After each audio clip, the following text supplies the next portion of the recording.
Alright guys, get ready for a long one because, oh my god. I just got done with Shadocon 2012. And to wrap it up in one little nutshell for you, sucked! Oh my god, what a waste of a weekend. Jeez, hundreds of dollars, three days, just completely thrown away for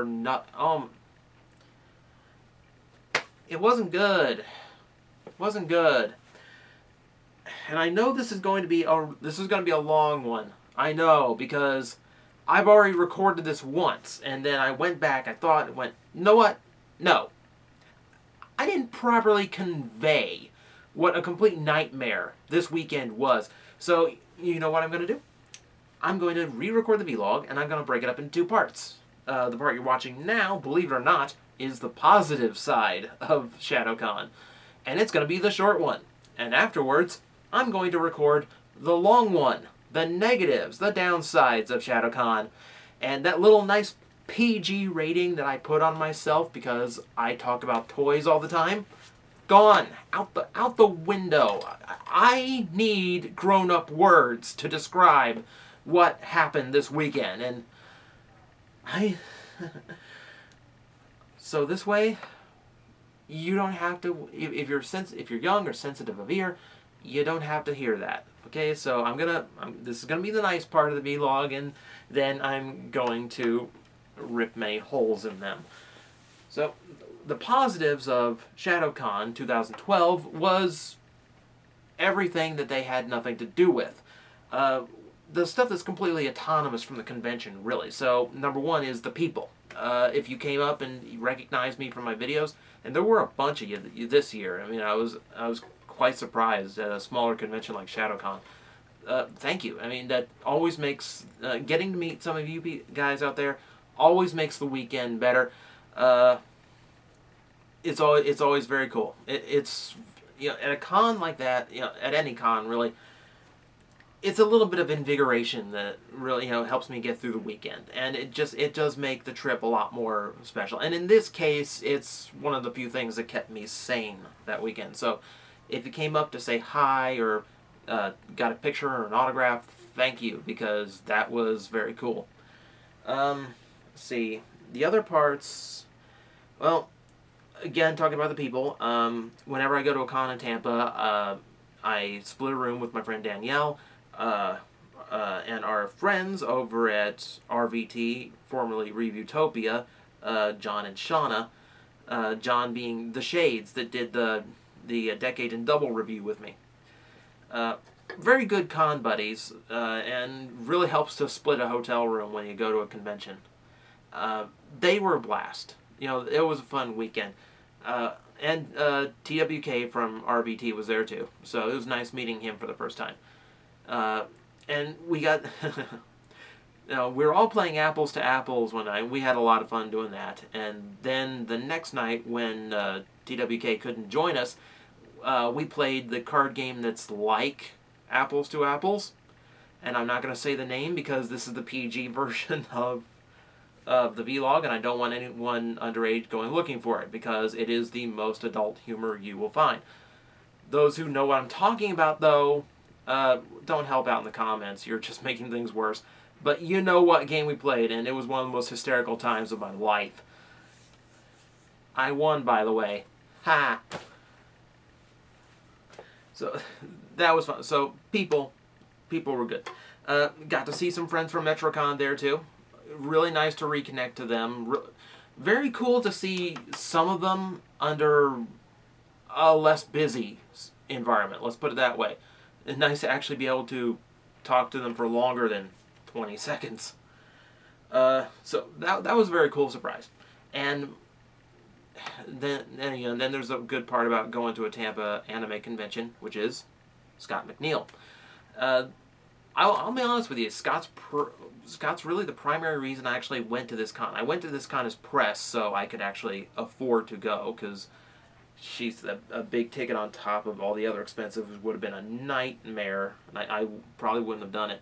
But Scott doesn't come to Florida very often.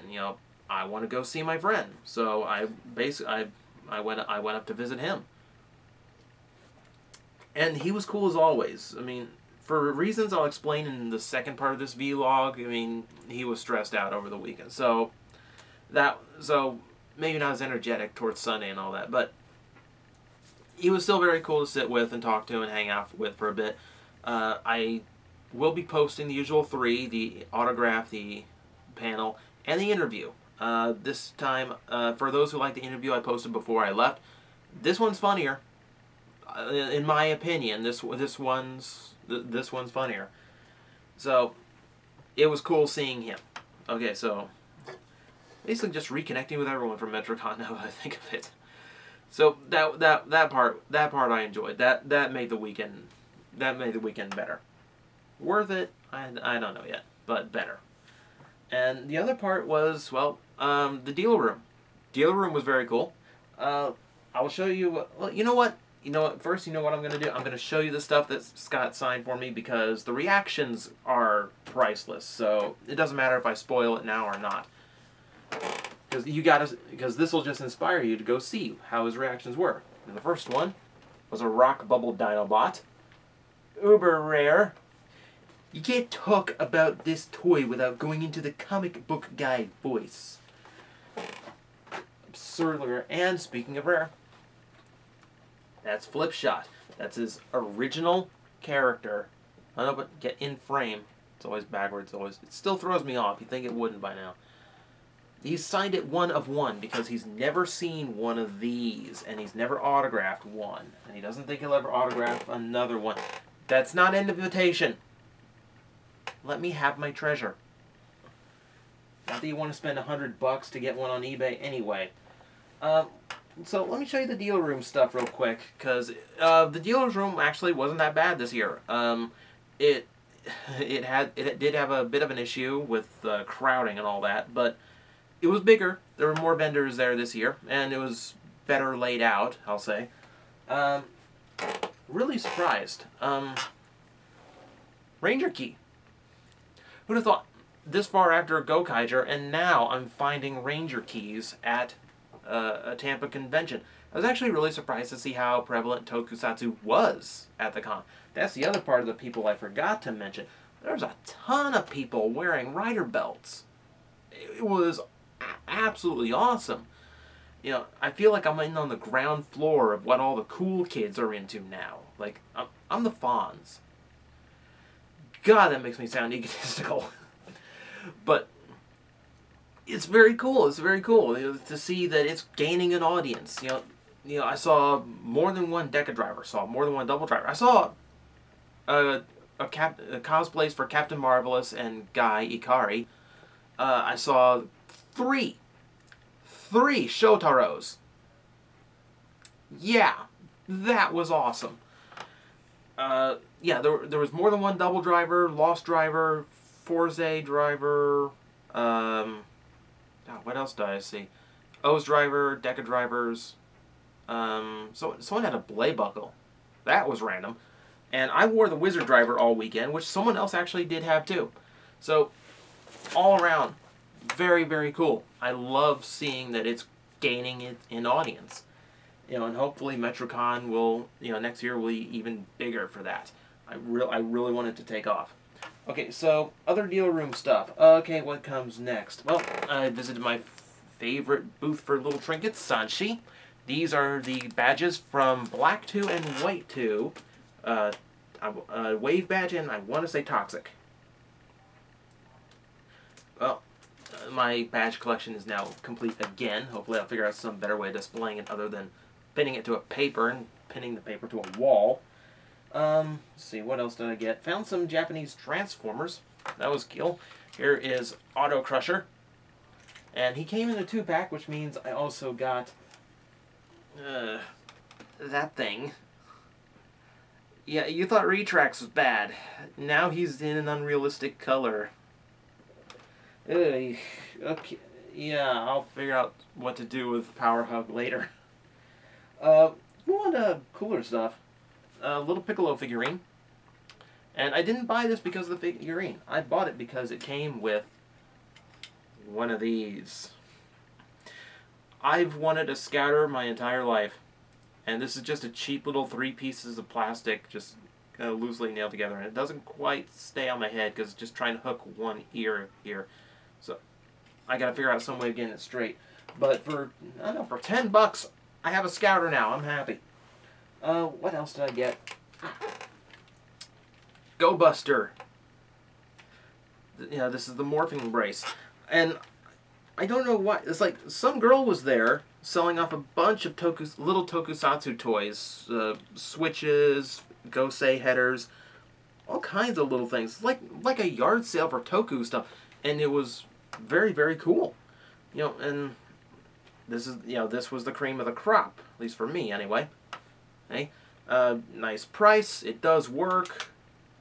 And I do know the electronics work too. There's no batteries in it right now, though. You know, I'm sure if I held up and started hitting buttons, it'd go doop doop doop right now. So I'm positive that's the actual noise it makes, doop doop doop. So that was cool to find. Did not expect it. Very awesome. What else? Out Play Arts Kai Joker.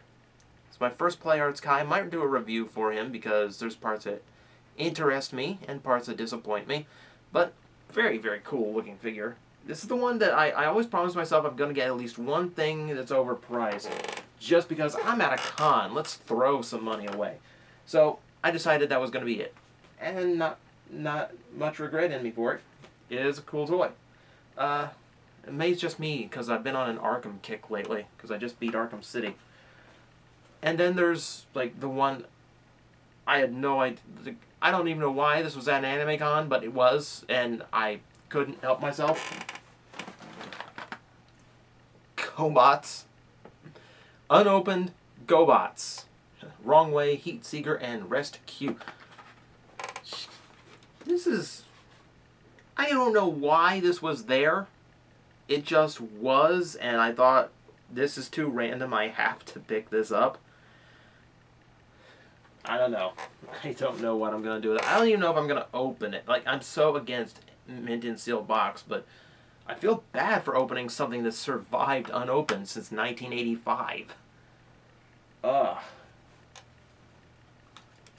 So, there's the con haul for everyone who wanted to see the con haul. Nothing huge this year, you know, nothing like outrageously big, but I'm happy with the stuff. I found some nice surprising stuff, got it for good prices, and there you go.